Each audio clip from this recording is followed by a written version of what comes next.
It's an interesting time for business.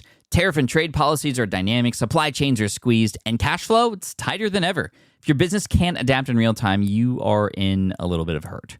So how do you get full visibility and adapt in real time? Over 42,000 businesses trust NetSuite by Oracle, your AI-powered business management suite. It brings accounting, financial management, inventory, and HR all under one roof. NetSuite is the #1 cloud ERP for a reason. It's your single source of truth, giving you the data and control you need to move quickly. Real-time forecasting helps you move into the future with confidence, and with AI built in, you can automate the busy work and focus on strategy. NetSuite helps you see what's stuck, what it's costing you, and how to pivot fast. If I were running a business with a lot of moving parts, I'd use NetSuite for full control over everything. Tame the chaos with NetSuite. If your revenues are at least in the 7 figures, download the free ebook, Navigating Global Trade, 3 Insights for Leaders at netsuite.com/SPI. That's netsuite.com/SPI. Hey, I get it. You've worked really hard to build up your business, and it's doing great. So great that you need help now. The most important thing for your business is to hire the right people to support it. So how can you find amazing candidates quickly? Easy. Just use Indeed. When it comes to hiring, Indeed is all you need. Stop struggling to get your job post seen on other job sites. Indeed Sponsored Jobs helps you stand out and hire fast. And with Sponsored Jobs, your post jumps to the top of the page for your relevant candidates, so you can reach the people you want faster. And it makes a huge difference. According to Indeed data, Sponsored Jobs posted directly on Indeed have 45% more applicants than non-sponsored jobs. And it's one of the largest databases of job seekers, too, giving business owners access to a wide range of candidates. And one of the things I love most about Indeed is the job alerts feature. I get notified when new candidates apply. There's no need to wait any longer. Speed up your hiring right now with Indeed. And listeners of this show will get $75 sponsored job credit to get your jobs more visibility at Indeed.com/smartpassive. Just go to Indeed.com/smartpassive right now and support our show by saying you heard about Indeed on this podcast. Indeed.com/smartpassive. Terms and conditions apply. Hiring Indeed is all you need. The perfect product launch. It's the goal for every brand marketer. High heat, fast sellout, and fans posting recipes like trophies. What do Sydney Sweeney's soap drop, Taylor Swift's tickets, and your next launch have in common? Well, they're not bought, they're bragged about. Fanfare turns your drop into a moment. Fanfare cues real fans, blocks bots, and builds launch experiences worth screenshotting. Want hype without the heartbreak? Get Fanfare's 5-step hype drop playbook with our proven success formula and make your next launch unforgettable at fanfare.io/playbook. Again, fanfare.io/playbook. This is a Smart Passive Income Podcast with Pat Flynn, session number 55. Say smart. Smart. Passive. Passive. Income. Income. Podcast. Podcast. Smart Passive Income Podcast. Smart Passive Income Podcast.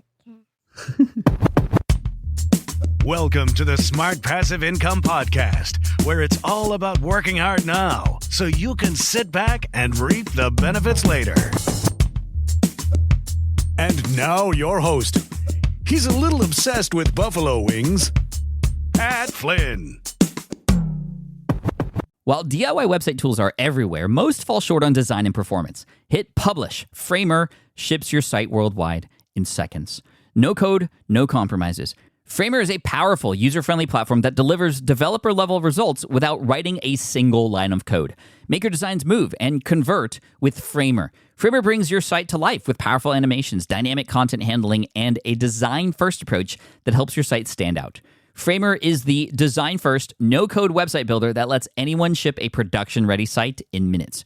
Browse hundreds of pixel-perfect templates or even design something of your own on a totally blank canvas. Add bold animations like appear effects, text effects, scroll and looping animations, and much more in seconds. And it's free to start. The built-in AI handles the heavy lifting of generating starter layouts and can even translate your entire site to any language. On the back end, you'll get responsive breakpoints, built-in hosting, a flexible CMS, and privacy-friendly analytics. Ready to build a site that looks hand-coded without hiring a developer? Launch your site for free at framer.com and use code SPI to get your first month of pro on the house. That's framer.com, promo code SPI. Framer.com, promo code SPI. Rules and restrictions may apply. With running your own business, legal questions always come with the territory. Like, can I use this contract or agreement? What do I do if a client doesn't pay? Am I even structured the right way for taxes? Instead of Googling your way through legal landmines, imagine having a law firm ready to address your business's legal needs without the sticker shock. That's what you get with Legal Shield's small business plans. Legal Shield helps entrepreneurs access real legal help on contract reviews, collection letters, business formation guidance, and even help navigating IRS audits. Members can schedule consultations, upload documents through the app, and get support from a provider law firm that knows small business laws in your state. Plus, consultations on taxes or trademarks help you stay ahead of potential problems. And if a client is late on a payment, Legal Shield steps in with professional collection letters so you can protect your hard-earned revenue, all for a fraction of the price of hiring a lawyer on your own. Go to LegalShield.com/SPI or call 833-570-9980 to learn more and get big business legal support without a big business budget. That's LegalShield.com/SPI. Hey, what's up, everybody? This is Pat Flynn, and welcome to SPI Podcast session number 55. Let's not waste any time today and dive right into the content. I have a great success story to share with you today, a success story interview that is actually outside of the blogging, make money online, social media niche, which I know are your favorite kind of interviews, and they are my favorite too, actually. People like us doing amazing things online, serving their audience, and making money as a result. This person that we're going to interview today has a great story to share, full of struggles, failures, and of course wins, and a lot of great tips and lessons learned along the way. So let's just get right into it. Let's give a warm welcome to Trevor Page. Trevor, thanks for coming on the show. Yeah, no problem, Pat. It's a pleasure. So tell everyone out there what it is that you do and how you got there. All right. Well, for myself, I'm a computer programmer pretty much since birth. Since birth, yeah. Nice. I'm wired for some reason to be a computer programmer, and I did the whole thing. Went to school, got some good grades, got a degree, and I started working a 9-to-5 job. And I did that for about 5 years or so, and it was great. I learned a lot. I worked for a fantastic company, and life was good. And then I actually started a small business. Spent about 2 years building a product, and released it with absolutely no sales. Oh, wow. So I put a lot of blood, sweat, and tears into this product that really it was a complete flop. And you started that while you had your 9-to-5 job. Yes, and it just for sure, yeah. Didn't do what you had hoped. Right. Yeah. So that was, one of my sort of little failures in my past. But so I've always had this drive to do, own a business and to do, businessy things, I suppose you could say. Mm. So, but then I stumbled upon this gentleman called Pat Flynn back in July of 2012, and I started listening to your podcast and learning. And I was hooked. I loved the stuff. I loved your approach. I think it was the missing piece for me in my my skill set. I was a great programmer. I was decent at business, but I didn't know too much about marketing and really internet business. So you helped fill in those gaps. Well, thank you. So then, thanks for the shout out. I mean, you didn't have to do that, but thank you. Yeah, for sure, Pat. So in July, actually, so right almost off the bat from listening to your podcast, I launched a website called howtoprogramwithjava.com, and it was just sort of my attempt to give this whole internet business thing a try. I'm like I said, programmer from birth. I love programming, and I also found out that I'm actually a decent teacher. And it was something that my mother always said I was good at, but I never really listened to my mom because, I don't know, they're supposed to say that kind of thing to you, right? Right, exactly. So, but I sort of put it to the test with this blog, and I had fantastic results. People absolutely went crazy for these tutorials and said things like, Trevor, these are the tutorials I've been looking for. I've been, scouring the internet and reading books and doing everything I could, and nothing really clicked. Until I found your site, and I was like, "Are you serious? That's fantastic!" So I had this talent that wasn't exactly hidden, but rather I just sort of ignored it to be this teacher. So that's my business. I have howtoprogramwithjava.com, and I've been building it up since July. And what are the components of that website? You said you started as a blog. Kind of how has it grown since? Yeah, so I started off with a sort of 5-part series that teaches the sort of 5 basic concepts of any programming language. Because with programming languages, there's just, like I said, basic concepts that can kind of be applied to any programming language. So I wanted to teach people those basic fundamentals before, launching into specific, Java programming language stuff.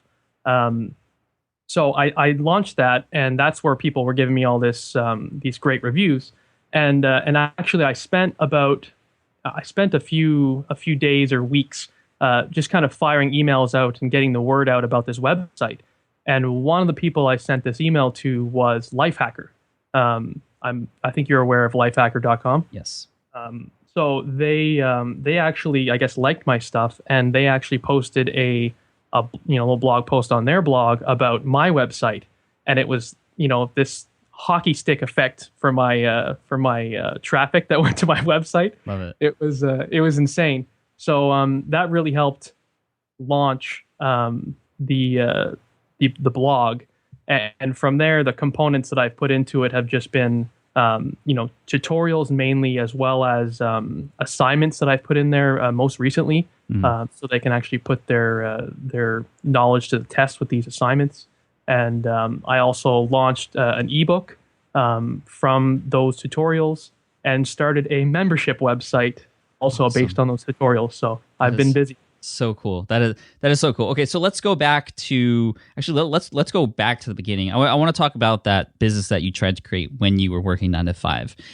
We don't have to get into specifics of what that was, but maybe in 1 or 2 sentences, or just a brief explanation of why do you think that business failed?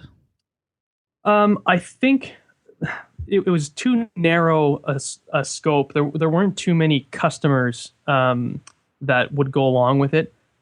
It was mostly targeted to where I live in southern Ontario. So there was really a limited number of customers that we could really get.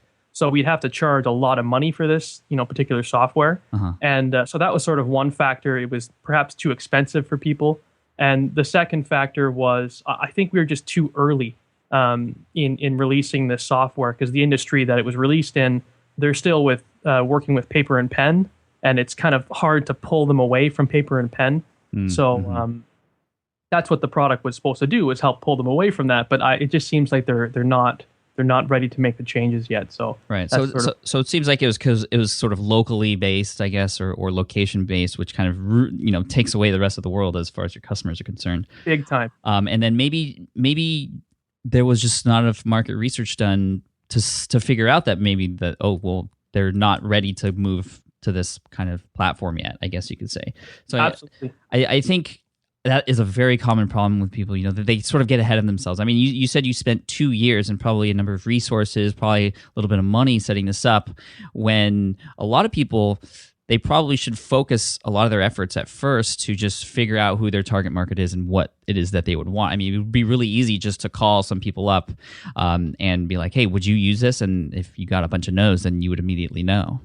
Exactly. Yeah. There's if I had talked to you, 2 years before I started this, I would have been a lot better off. But although I learned a lot on the way, so I really wouldn't trade that for anything. So yeah, absolutely. I'm glad you said that, because we all live to learn and go through failures, and as long as you can keep pushing forward, that's good. And obviously, it's working for you. So ahead of that, you said July 2012, kind of discovered Smart Passive Income, and you started How to Program with Java.com. Why did you choose that particular niche?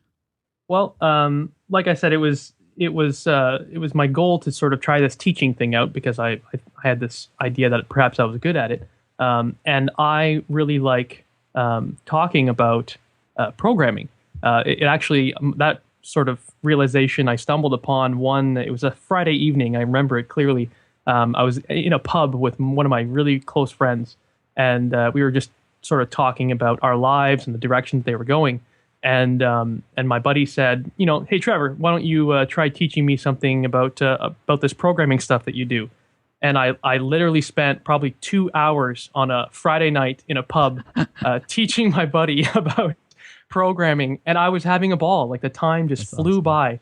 And so that's when I knew I really liked programming. And plus, he actually understood what I was saying. So I was like, oh, okay, maybe I'm actually good at this stuff. So that's sort of how that came into fruition. Yeah, that's awesome. I love that, and that just shows you right there how beneficial it is to be hanging around with cool people who are interested in what you do and who might push you a little bit. Exactly. Yeah, for sure. I love that. So you started the blog, and you said that you were getting results right off the bat, and you said you started a 5-part series on basic concepts. Was that sort of the first kind of set of blog posts that you had on that site? Yeah, that was the first set. It was almost, I don't know, I don't remember now if it was an accident or not, but you tend to get a lot of results, or at least a lot of interest in your posts when you do the sort of formula of, X number of tips or hints or whatever for a particular, subject. Right. So mine was the 5 basic concepts of programming. So not only did I, include some pretty good tutorials in there that were really down to earth and could put programming talk into plain English, but people really liked the whole 5-part series, 5 tips to whatever. Yeah. So within a month, I think it was within a month, Lifehacker picked it up and posted, and it was just, I jumped out of my seat. I flipped over to my Google Analytics. And, Google Analytics has that real-time mode where you can see how many people are on your site at that given moment. And my previous record, not that I was keeping track, was 11. And when I logged in this time, it said, 250 or something. And I jumped out of my seat. I was like, what is happening right now? All on your site at the same time. All on my site at the same time. Yeah, within, 1 month, I had 250 plus people on my site at that given moment. That is so cool. It was incredible. Yeah, I think I ended up getting something like, 40,000 people visiting that month, which was in August, and that's really all because of Lifehacker. It was insane. Yeah, it's funny when you mentioned that. They seem to be sort of the catalyst behind kind of your getting known out there and being shared a bunch, and that kind of happened with me too. I was working really hard on Smart Passive Income, and things were going okay, and then all of a sudden I get featured on Yarl Stark's blog, Entrepreneur's Journey, and I have talked about this many times in the past, but I feel like that was the moment when things really started to happen, and I feel like that's the same for you here. It's obvious that that's the case. Now, I think you did something really smart there when you started your blog. A lot of people, when they start their own websites or blogs, they start writing these like random posts, that are probably really good. A lot of people have a lot of energy when they start their websites for the first time, but you took it a step further and you actually started at the beginning. You did the 5 basic, this is like stuff that anybody who wants to get into programming should understand first. Right. And I think that's really important because that kind of gives people a starting point. And people who arrive on your site from the beginning, whether through Lifehacker or whatever, or now through Google, they're going to start exactly where they need to start, and they're going to like that content, hopefully, if it's good, and then they're going to stick with you and get everything else and get, build a relationship with you that way and get your books and join your membership site and stuff. So I think I want to commend you. That's really good because I see a lot of people start blogs and then they just have a random post that is like, it's a top 5 post, which is, like you said, a very popular top thing to do. But it's not, it's not going to help a brand new person who comes to the site for the first time. Right. I think I sort of took that approach. But at least for me, it made sense. Right. There was a logical starting point. My goal was to teach people how to program, so you got to really start at the beginning. But I suppose the target that I could see, from 10,000 miles away was this ebook that I wanted to end up publishing. So I was like, you map out the topics and chapters of your ebook, using sticky notes or something, and then you have all these blog posts and they're all laid out and you can shuffle them around, decide what kind of order you want to put them in. So yeah, it really helps to do that and to take a step back and look at the big picture and understand where you're going. Yeah, that's definitely very important. Yeah, that's great. Now, I do want to get into the ebook really quickly, very soon, but I want to talk more about, beyond the Lifehacker. I mean, describe how you contacted them. Actually, I'm really interested to know how you got them or how you got on their radar. Yeah, so I visit Lifehacker frequently, and I know that they had published articles about programming before. I think they did something about JavaScript, which is a different language than Java. So at the very bottom of their site, you can just click on a link that says, send in a tip or something like that. And I said, oh, okay, I'll send in a tip and just let them know and say, hey, I just launched this new website. And that's pretty much what the email said. I said, hi, my name's Trevor. I launched this new website. This is what it's supposed to do, and this is what it's targeted at doing. I think it might be pretty beneficial to your readers. Just thought you might want to know, thanks very much, Trevor. And, I sent it out and thought nothing of it. And then, so that's how I got onto Lifehacker.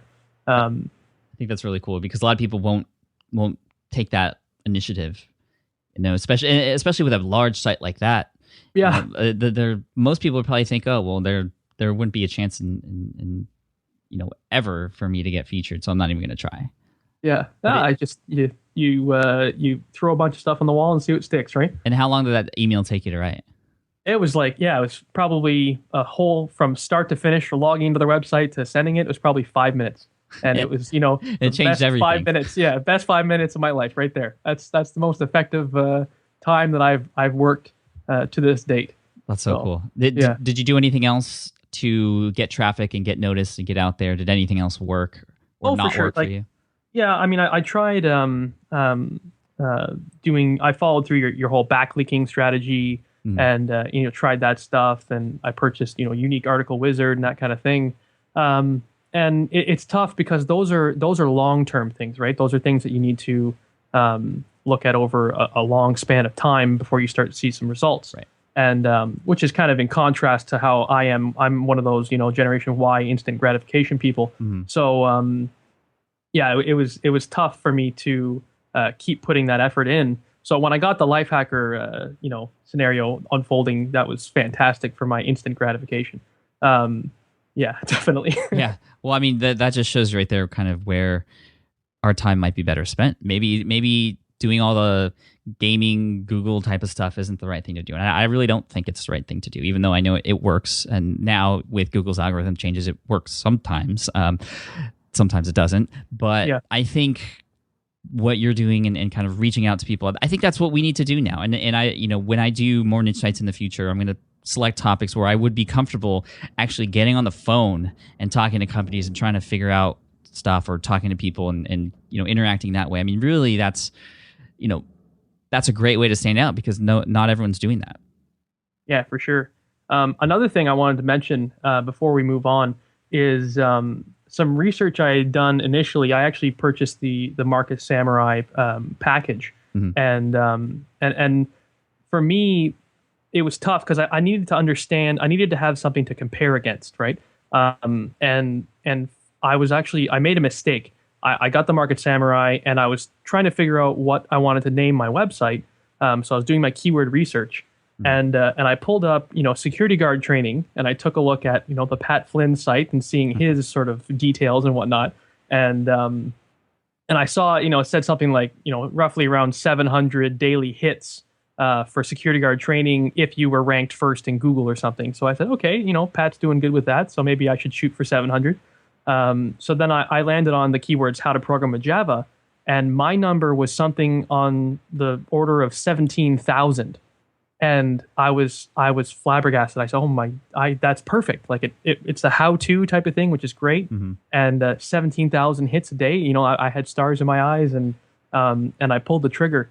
But then the mistake that I had made was I didn't look at all the data in the Market Samurai. One of the pieces that were probably pretty important was the phrase to broad, which I think it's the percentage of people who actually type into Google the exact phrase that you have typed in yourself, and mine was 0%. So I'm definitely not getting 17,000 daily hits from those keywords. So that's definitely a lesson learned for me. So be sure to pay attention to all the metrics and take everything into account before you pull the trigger. Yeah, that's a great lesson learned. Thank you for sharing that. Are you ranking at all in Google for any keywords? Are you getting traffic from any keywords? Yeah. Funny enough, my top keywords actually came from the article that Lifehacker linked to, because the article they linked to, the title of the blog post was something like Programming 101, the 5 basic concepts of programming.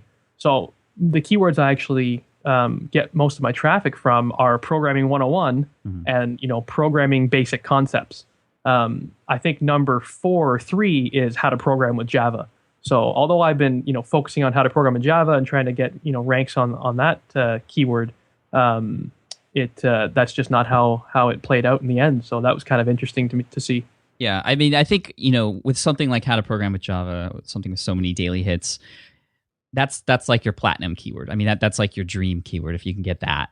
Right. Even though there's probably a ton of competition out there for it, I would imagine. However, if you keep writing great stuff related to that, like you said, the 5 basic concepts, programming 101, you can still get a lot of great traffic from those other keywords. I mean, a lot of people focus too much on that primary keyword. I mean, That's true. Yeah. I'll give you an example with security guard training, which is my primary keyword, which I actually do rank number 1 for, have been for a while. That only accounts for about 20% of all my traffic. And most of my traffic comes from Google. The rest of it comes from 7,000 to 8,000 different keywords that I didn't even really purposely target. It's just keywords that match, the string matches stuff that I had written in my articles, and people type that in. And most of those are being searched or most of those drive 1 to 3 people a month, but over 7,000, 8,000 different keywords, that adds up. So the lesson there is just keep writing and keep publishing stuff and make sure it's related to whatever it is that you're primarily trying to hit. For sure. And I think one other thing to mention is I was taking a look at my sort of long tail keywords, and I actually ordered them all by the amount of time that individual spent on my site. And when you look at it, That's interesting. I have these really like long, awkward sort of searches that people type in, but they end up spending on average like 4 hours on my site. And I was like, are you kidding me? Like how can anyone spend 4 hours on a website? But they're all from these weird sort of long tail keywords. So do you have any examples that pop in your head? As I was saying that out loud, I was like, I should probably pull that up, but I'll do that while we move on. I'll get some examples. Sure. So I want to talk about the ebook, because the ebook is something that I kind of progressed to after I started Green Exam Academy, and it did really well for me. And it sounds like it's doing really well for you too. I was going to ask, what made you decide to write an ebook, but it sort of feels like, based on some of your previous answers, that you were always going to have this ebook come out anyway. Yeah, that was the sort of end result for me, for sure. When did you finally start working on it? It was probably, really every single blog post I was putting out, I was sort of intending those to be part of the ebook. So you could say that as soon as I started my blog, I was working on the ebook. Mm-hmm. But I definitely included extra stuff in the ebook that I didn't publish on the blog, because you're actually getting people to pay for this, so you want to actually make sure that there's some unique stuff for the people that actually purchase. But the unique stuff I started throwing in probably a month or so before I was going to release the book. And when did you release the book? I think it was around mid-September of 2012. Okay. That follow-up question: how did you release the book? I put it into the PDF format, and I signed up for eJunkie and created a sort of landing page for it to sort of sell it through there. Right. It sounds very similar to what I talk about in eBooks the Smart Way. Exactly. I picked up the Pat Flynn ebook. Yeah, eBooks the Smart Way. And I also put it through Amazon as well. Nice. Okay, so this is interesting. So you have the book being sold on your own platform on how to program with Java, and also on Amazon. So let's discuss this a little bit. What I think the first question on everyone's mind is, which one's doing better?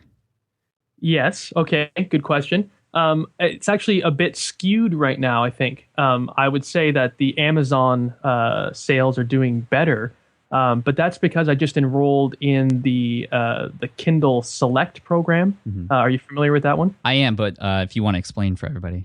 Yeah, sure. So what it is you sort of give Amazon the rights or the ownership of your ebook in such a way that you will only be selling your ebook through Amazon and nowhere else.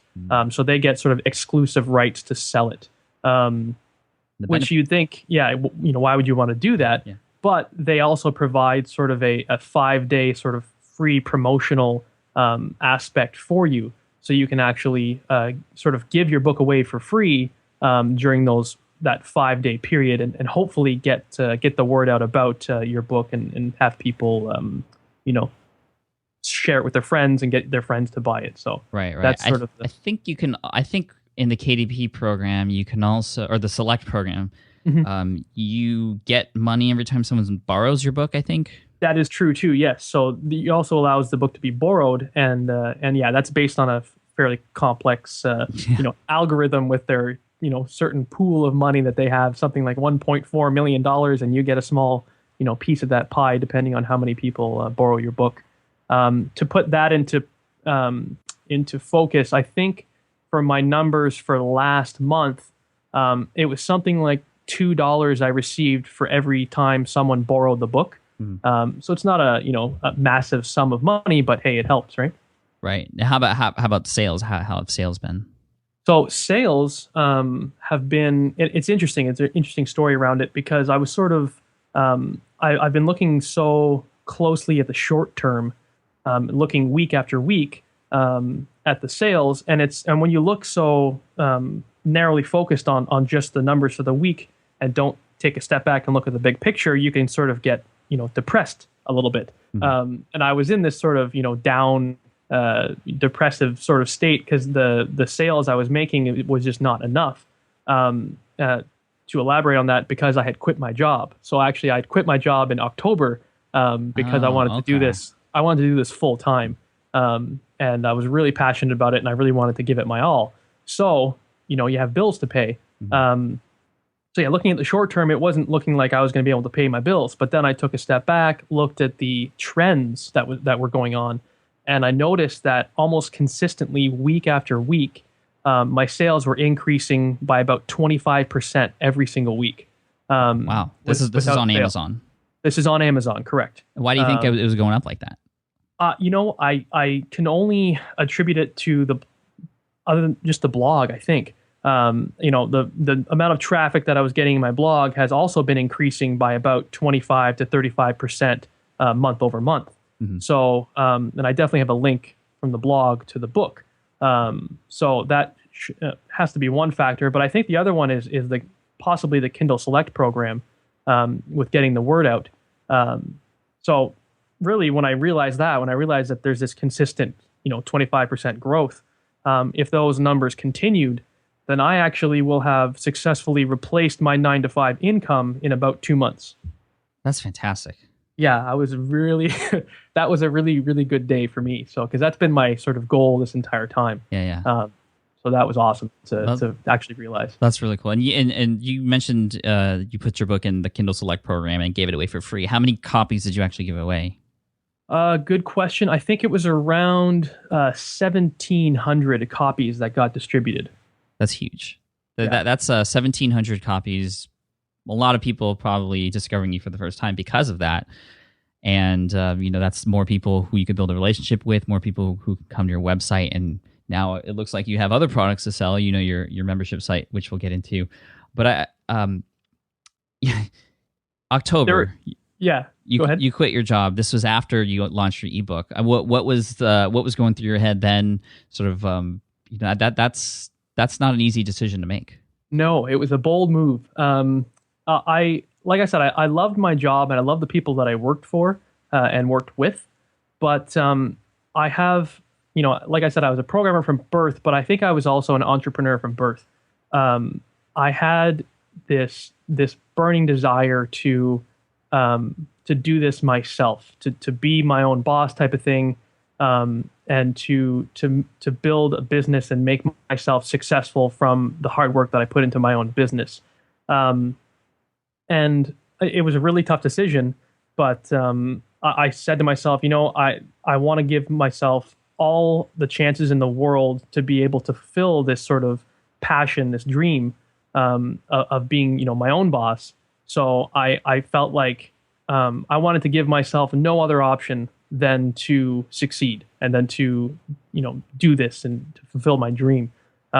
Because I've heard in past episodes of your podcast where people, lost their job, just like yourself, you get laid off, and you have this sink or swim sort of feeling. Right. So I guess it was sort of subconscious. I wanted to force myself into that sink or swim feeling so that I could actually hopefully swim. Right. And it sounds like you are swimming quite well. Yeah, it's going well. The one little tidbit of information that I'd like to give to the listeners is a big lesson that I learned with respect to the ebook. After I had joined the Kindle Select program and given away a bunch of copies of the book, I started hearing from customers in the reviews of the book that it was a little bit glitchy on some of their Kindle devices. And upon further investigation, the book actually would just crash when you opened it on an actual Kindle reader. It would just shut down and no one would be able to read it. Oh, that's not good. So it was just like this moment of, oh my, are you kidding me right now? Also, there was problems with if anyone had like an iPad or another tablet or something like that, and they were viewing the book using the Kindle app, it would, for some reason, it would flip back to the first page randomly. So you can imagine how annoying that would be. You're flipping through and learning, and then all of a sudden it goes back to the first page, and then you have to flip, and go back to the first page. And it was just like all of these things were going wrong with the book. And so I quickly hired a different developer to fix these problems, and he was just a fantastic guy. He educated me on exactly what the problems were, and took me through all the steps, and he fixed it up for me. So now everything's fine, everything's great. So, thank God for that. But actually, despite all those setbacks, the book actually hit the number one bestseller on the Amazon list for its category just this month. Oh, congratulations. So that was awesome. Yeah, I was very surprised to see that. It was a great feeling when I saw that. Probably helped that the book is in the right format now. That's right. Exactly. Yeah. People will be able to actually read the content. And you're probably getting better reviews. So yes, exactly. That's really cool. Now, when did you, before we get into the membership site and close up here, launching the book on your site, how long did you launch it on your site before you pulled it off for Amazon? It was probably around, I would say 2 months or so. I think it was on my site before I just put it, directly into Amazon. And so you were selling it to people who were already on your site, a part of your brand. How did that go? Yeah, so it was just, like I said, I used eJunkie to hook that up. And, I made a different website. It's javapdf.org. So that's where people would be able to go to, and they could read other people's reviews of the book. There's a little video of myself talking about the book and talking about what's in it and how it's beneficial to read it if you want to be a programmer. And I have a clickable image where you can click on it and it actually opens up a table of content, so you can flip through the book and see exactly what you're going to be getting yourself into. And then I have the standard, big, fancy, shiny buy now button that links up with the eJunkie. So sales from there were very decent, and it's tough because it's a smaller platform. You don't get the benefit of the Amazon platform when you do it that way, right. But you keep 100% of the proceeds. So that's definitely in stark contrast to Amazon, which sometimes Amazon can take up to 65% of your sales, depending on how you price your book. So, right. And I think that, whether you decide to do it on your own site or through Amazon, it sort of depends on sort of what your end goal is. And I think obviously if you want to make as much money as possible, maybe in the beginning, in the short term, if you have an audience already, it's best to do it on your own site. However, if you have other products that you could potentially sell to and you're trying to reach out and get as many people into your brand as possible, it sounds like Amazon is the best way to go. And I know, speaking with other people, that the fact that it is on Amazon gives it a little bit more prestige. Yeah. There's also the algorithms on Amazon. People who bought this also bought this or recommended books, and just being there as a search engine also, that plays into how much people get exposed to your brand. And so I feel that it's a good move for you to do to put the book on Amazon, get it out there, as much as you can, or you feel comfortable with participating in the Kindle Select program, getting it for free, because you have this membership site that you just launched. Right. Now, how was it putting that together? Because I actually haven't even put up my own membership site yet. Like, what was that experience like, and what have the results been for you?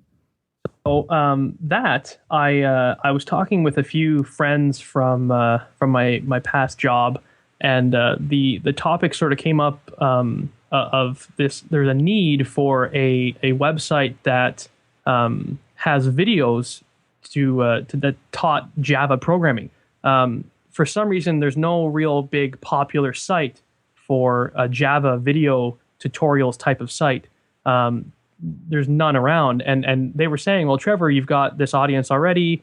Why don't you pick up a good microphone and buy Camtasia Studio and start recording some videos. So after some thought, I said, hey, why not, right? I got nothing to lose. Mm-hmm. So I launched the membership site. I chose javavideotutorials.net, launched it in about mid-November.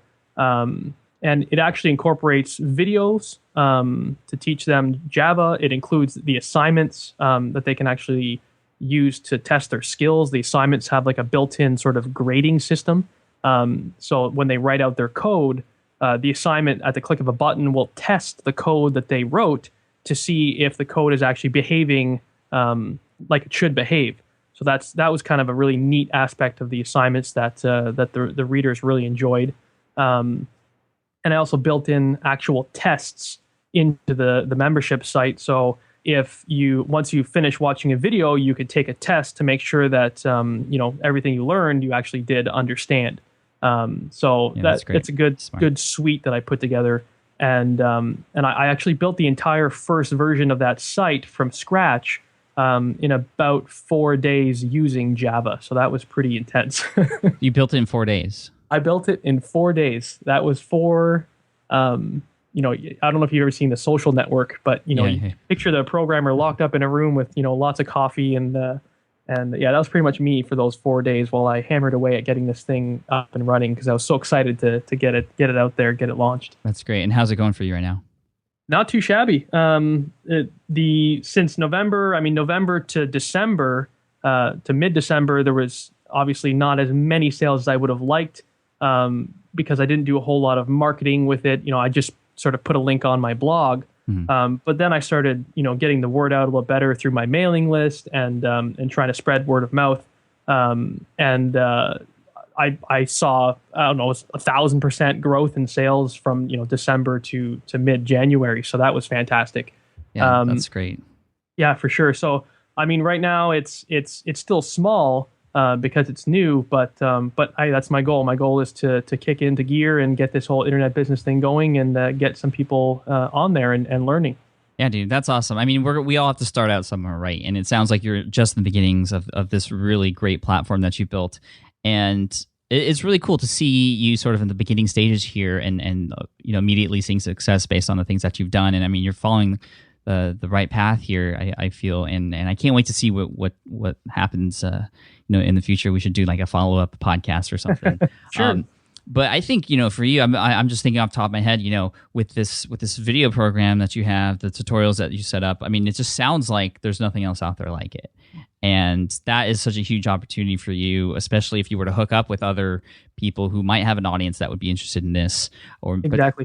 Potentially get back on Lifehacker and do a deal with them or something. Set up an affiliate program, or create a lot of people in the internet marketing space are good at this. They create these events around these products and affiliate promotions and launches and stuff, and that can really take things to a whole new level for you. And I with the recurring income, I'm on the pricing page right now. I see anywhere between $19.99 a month and $34.99 a month. It's the recurring income is just amazing. Get to a point where you have a certain amount of income and you can sort of predict the least amount that you're going to make because you're going to get even more people in that program the next month. Yeah, for sure. So I'm very excited about it. So if you have any listeners right now that have a desire to learn how to program, by all means check out javavideotutorials.net. Awesome.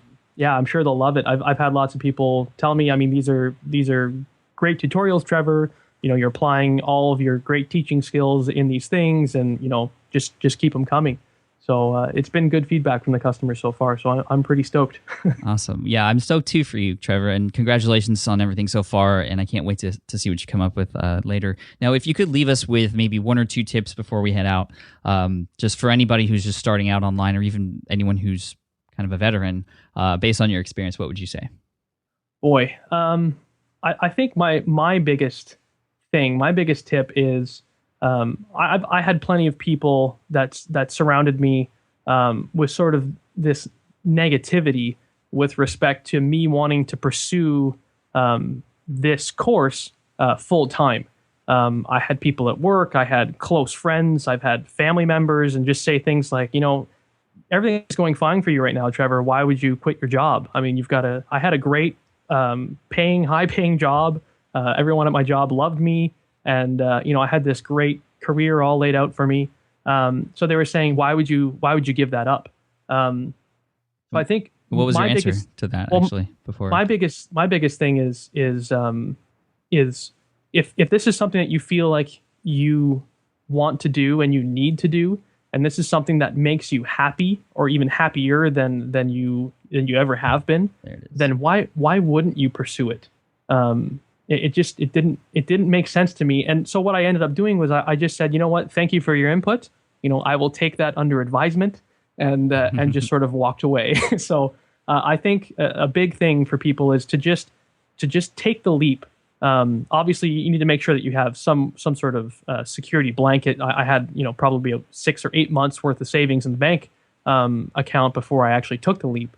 But then pull the trigger. Don't hesitate. I had huge doubts about it. I had huge anxiety problems that actually came up from this thing. I've never had real anxiety before, but I had these. It came up in like physical sort of symptoms. I had like heart palpitations and sweaty palms and like all these things, and my body was just screaming at me. And so much so I actually went to the doctor to get it checked out. Wow. And he said, you know what, Trevor, this is just anxiety. It's fine. It's not life-threatening. And I think once I heard him say, it's all in your head, I realized, well, this is all the negativity that I've been, receiving and sort of feeding off of. And I had to just let it all go. And I had to, let the chips fall where they may. And if it didn't work, hey, it didn't work. At least I gave it a shot. So I think that's my biggest advice that I could give to anyone is to just take the leap and take the action. And I think that it can really work. I was a little bit doubtful, but hey, I'm ready to go now. I'm looking up and up and up, and I can't wait to see what the future has in store. Love it. I love how your doctor said this is not life-threatening. Like, was he talking about the anxiety, or was he talking about jumping into business? Who knows? But it's not. And yeah, man. Just thank you, Trevor, so much for sharing your story and all your tips and failures and everything, and just being so honest with us. I'm sure everybody out there feels the same way. So if anyone wanted to check more of you out and just give us a couple URLs so we can find out more. Yeah, sure. I mean, my central hub of activity is howtoprogramwithjava.com. I actually also purchased howtoprograminjava.com just in case people mess that up. So either one will get you to me. That's my central hub of activity. Just go to the contact form and shoot me a line. If they have any questions about programming, any questions about business and my story and how I went about doing the things that I did to get to where I am today, I'm absolutely more than happy to lend a hand and to fire some emails back and forth. Awesome. And are you on Twitter? I am on Twitter as well. It's, I believe, Program with Java is my my little Twitter URL feed. Nice. So hopefully everyone after listening to this, and if you want to thank Trevor for his time, Program with Java, right? Correct. So I said on Twitter. Correct. I'll put that in the show notes of smartpassiveincome.com/session 55. 55, baby. 55. All right, man. Well, thank you so much, Trevor. Again, it was a pleasure. Thank you. It was a pleasure to me too. Take care, Pat. All right, take care. All right, thanks again to Trevor for the awesome story and the wisdom to go along with it. Again, you can find him at a couple places, howtoprogramwithjava.com and javavideotutorials.net. And Trevor actually emailed me right after our interview to go over some specific traffic numbers with you, which he had handy, but we didn't touch on. And I think it would be good to get those out there just so we can get a perspective or have something to compare to with his success. In his first month of going live, in July of 2012, he had an amazing 4,171 visitors, which for a first month is just excellent. I mean, much better than my first 4 months actually on smartpassiveincome.com. And again, I think it's, the lesson there is because he was really smart about what he started off with. It was epic content, and he just did what he could to get that content in front of those who may find it beneficial. If you remember, he just emailed a bunch of people. And in August, one of those emails got picked up by Lifehacker, and in August, they featured him, and that's when he had 38,000 visitors come to his site. Then the next month after that, of course, it went down because he wasn't featured anymore on Lifehacker, although he was still getting traffic from it. Went down to 14,000 and then 13,000 in October, 11,000 in November, back up to 13,000 in December of 2012. And his website is projected to have about 17,000 visitors in January of 2013, which is when we recorded this session. Again, just great numbers, and I know they're only going to improve. So hopefully that'll give you some inspiration, or maybe like a kick in the butt to do more than just write content, but to actually go out there and promote it. And to finish up, as always, I just wanted to say thanks again for listening. It's always such a pleasure to create these shows for you, and I enjoy it so much, and I hope you enjoy being on the listener end of it too. I've got a lot of other great interviews lined up for the future. Spencer from nichepursuits.com will be on, and we're also bringing back, by popular demand, Lewis Howes to talk about some amazing affiliate stuff. It's going to be good, so make sure you subscribe. Make sure you leave a rating and review on iTunes if you have an extra minute, and make sure you take what you learn here and you implement it. It's not worth listening to unless you're going to do something, right? I want to share your success story here on the podcast too, and the best way to get my attention is to take this advice, implement it, and share the fantastic results with me, just like Trevor did. I look forward to hearing from you, and as always, stay safe, stay healthy, and I'll talk to you next week. Peace. Thanks for listening to the Smart Passive Income Podcast at www.smartpassiveincome.com.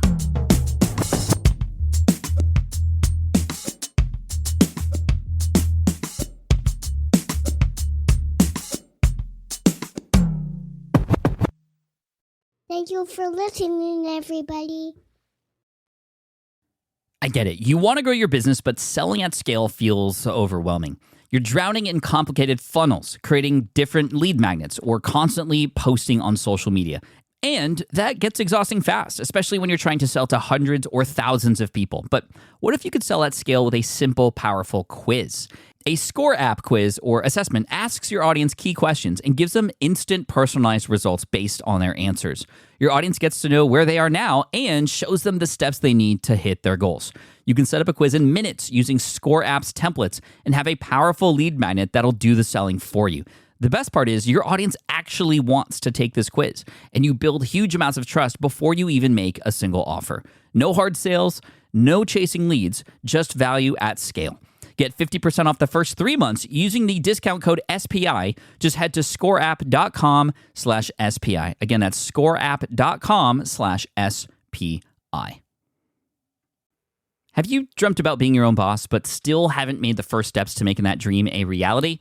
Well, I get that. Starting a business can feel super overwhelming with legal forms, paperwork, finances. It's a lot. And that's why I'm excited to tell you about Taylor Brands. Taylor is a complete business builder designed to make launching your business simple and stress-free. You can register your LLC in just minutes, keeping your personal assets and the business assets separate from day one.